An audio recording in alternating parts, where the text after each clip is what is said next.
Good morning, students. In last class, we are discussing the relational database topic.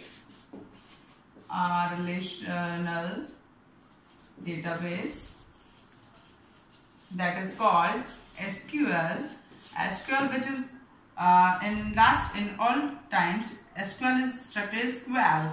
SQL means for retrieving, for receiving, for maintaining, for controlling database.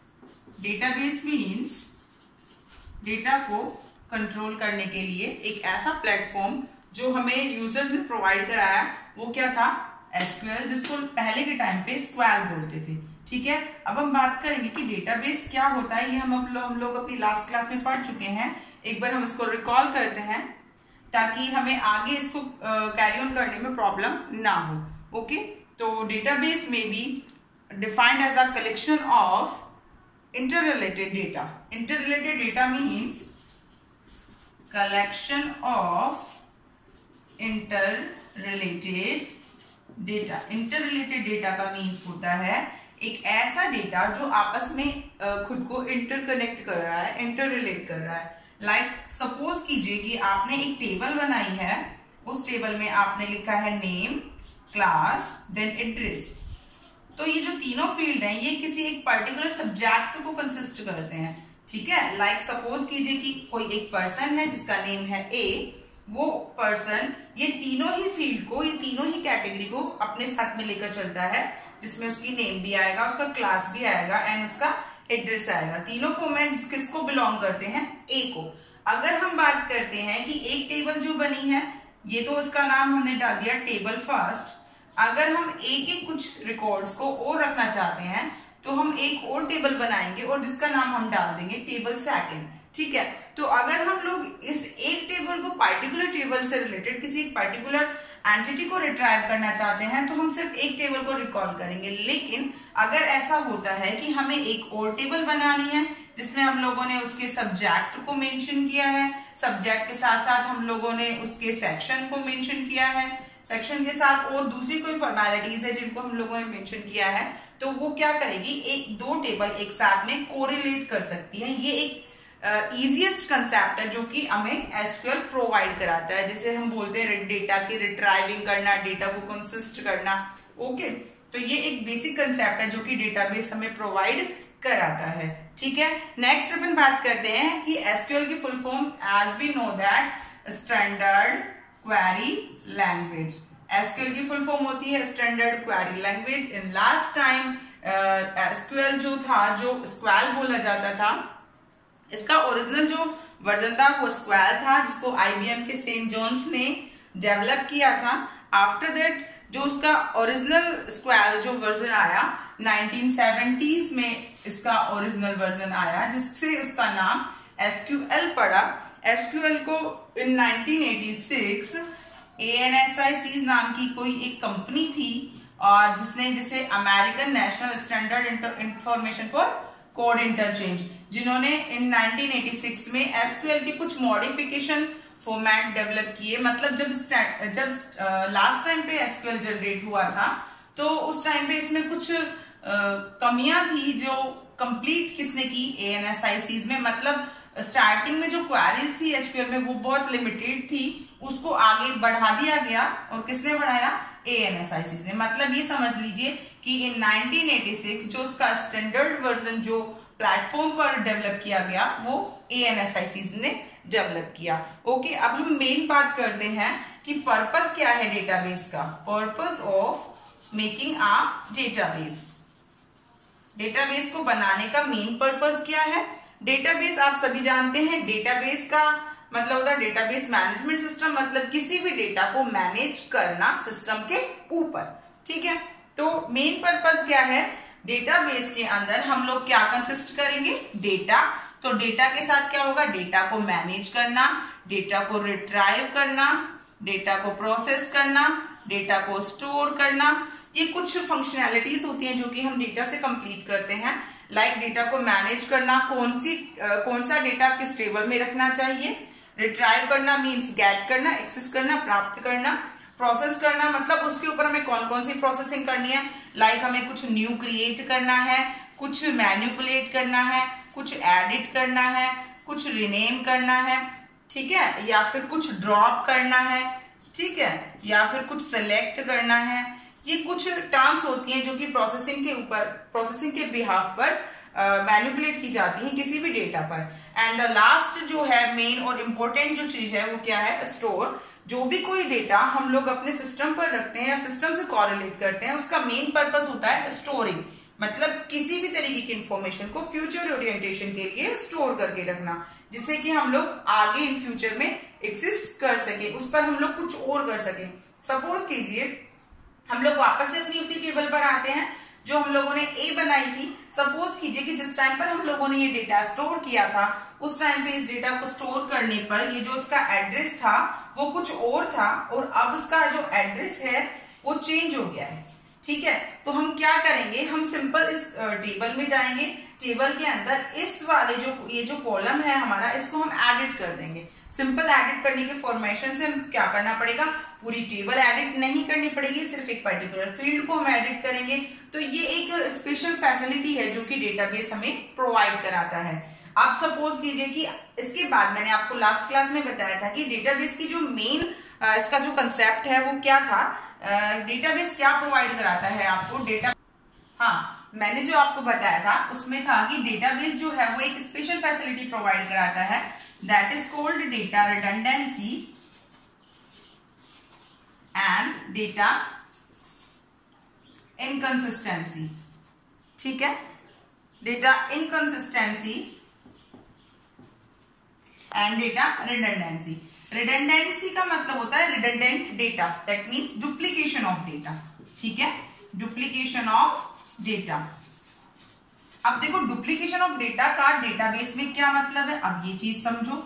जैसे मैंने आपको last class में बताई थी, तो बहुत से लोगों को थोड़ी सी कंफ्यूजन थी डेटा रिडंडेंसी के बिहाफ पर। तो डेटा डुप्लीकेशन का मीन्स होता है कि जो भी हमारी फाइल है उस फाइल से अगर कोई डुप्लीकेट डेटा हमें एक्सट्रैक्ट करना है तो हम लोग एसक्यूएल से ये कंप्लीट काम इजीली कंप्लीट कर सकते हैं, ये वाला काम इजीली कंप्लीट कर सकते हैं। लाइक सपोज कीजिए वही टेबल पर आते हैं हम लोग जो हम लोगों ने ए टेबल बनाई थी। ए टेबल के अंदर टेबल जो फर्स्ट थी जिसको हमने ए के अंदर लिया था, टेबल मान लो फर्स्ट बनाई हमने, इसमें हम लोगों ने बहुत सारे नेम, एक हमने फील्ड लिया था नेम, एक लिया था हमने क्लास, ठीक है, ठीक है, 2 फील्ड लिए थे, मान लो एक एड्रेस और लिया था। बट सिंपल मैं डेटा रिडंडेंसी को समझा रही हूँ। इसमें सपोज कीजिए हमारे 3 फील्ड हैं, A B C, sorry 3 data की एंटिटी की है हमने। कोई पर्सन है जिसका नाम ए है, कोई है बी है, सी है, 3 नेम्स डाल दिए और इसमें हम लोगों ने इसकी क्लास मेंशन कर दी, व्हाटएवर जो भी इसकी क्लास थी। सपोज टू बी कि मैंने वापस से कोई फील्ड डालना चाहा और जिसमें मैंने वापस से ए को मेंशन कर दिया, तो ये आपकी इस वाली जो डेटा की एंट्री है इसको रिडंडेंट कर देगा। दैट मीन्स वो बताएगा कि यू हैव ऑलरेडी, आपने ये वाला डेटा ऑलरेडी स्टोर किया हुआ है, ये जो डेटा आप डाल रहे हो ये डुप्लीकेट डेटा है। दैट मीन्स इस टाइप का डेटा इस टेबल में स्टोर नहीं किया जाएगा, ठीक है। तो इससे क्या होगा कि जो डुप्लीकेट डेटा हमारे एड ऑन होते हैं हमारी टेबल के अंदर, वो वाले डेटा वहीं पर रेस्ट्रिक्ट कर दिए जाते हैं। तो ये एक स्पेशल फीचर होता है किसका, एसक्यूएल का। तो इसे हम ध्यान रखेंगे, डेटा रिडंडेंसी, रिडंडेंट डेटा को अवॉइड करना।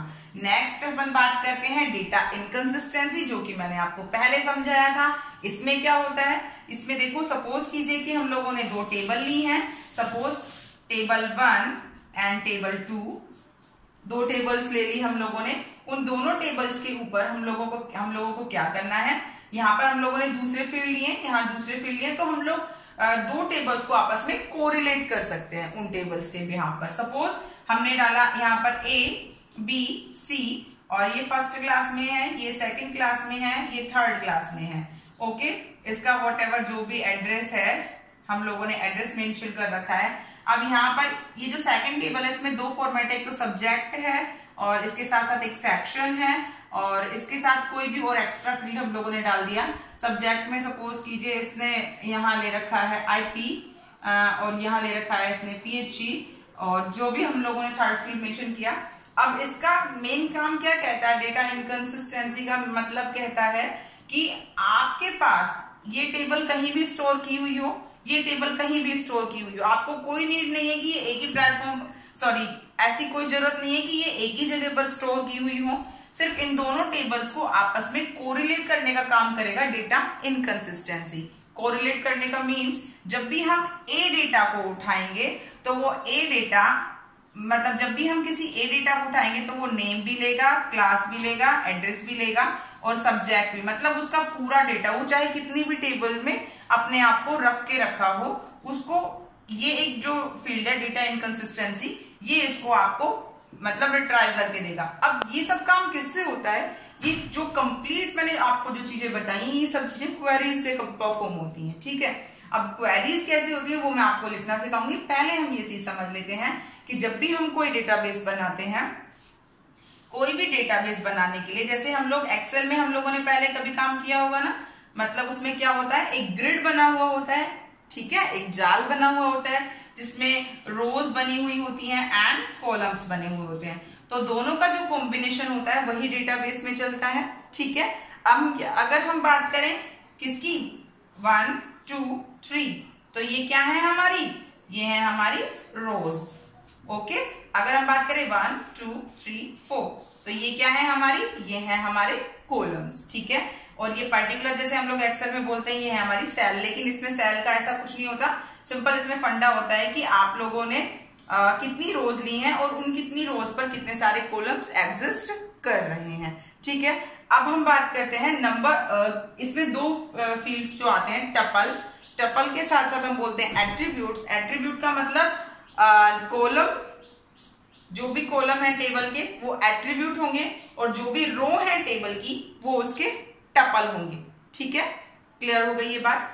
अब इसके बाद हम लोग बात करते हैं कुछ की फीचर्स हैं जो कि एसक्यूएल ने प्रोवाइड कराए हैं, जो मैंने आपको क्लास में बता चुकी हूं, जिसमें आता है speed, easy to use, cost, query language support, portability, database, security, scalability and limits and last connectivity. ये कुछ इसके की फीचर्स हैं जो कि एसक्यूएल को बहुत ही स्ट्रॉन्गेस्ट डेटाबेस में कंसिस्ट करते हैं, बनाते हैं। अब मेन सिंपल बात, एसक्यूएल को हम कैसे स्टार्ट करते हैं, इसके लिए आपके सिस्टम पर सिक्वल होना बहुत जरूरी है। सिक्वल का मीन्स एसक्यूएल का फॉर्मेट, प्लेटफॉर्म होना जरूरी है, इसका वर्जन होना जरूरी है, जिसकी वजह से हम लोग उसको स्टार्ट करते हैं। स्टार्ट करने के लिए हम लोग सबसे पहले किस पर जाते हैं, ओके, हम लोग बात कर रहे थे कि एसक्यूएल का जो स्टार्ट करने का फॉर्मेशन है वो क्या है। First of all click on start button, after that all programmes. अगर आप लोगों ने ऑलरेडी एक बार अपने प्लेटफॉर्म पर एसक्यूएल को सिक्वल को स्टार्ट किया हुआ है, तो सिक्वल का एक जो अपन लिखा आता है माई एसक्यूएल, और उसका जो भी वर्जन आपके पास एग्जिस्ट करता है उस पर आप क्लिक कर देंगे, आपका जो माई एसक्यूएल की विंडो है वो ओपन हो जाएगी, ठीक है। वन मोर सबसे इंपॉर्टेंट थिंग जो है MySQL में वो क्या है कि आपका यहाँ पर काम क्या नहीं करेगा, माउस काम नहीं करेगा, सिर्फ कीबोर्ड काम करेगा, ठीक है। कीबोर्ड से आप अप डाउन लेफ्ट राइट और जो भी आपको टाइपिंग करनी है।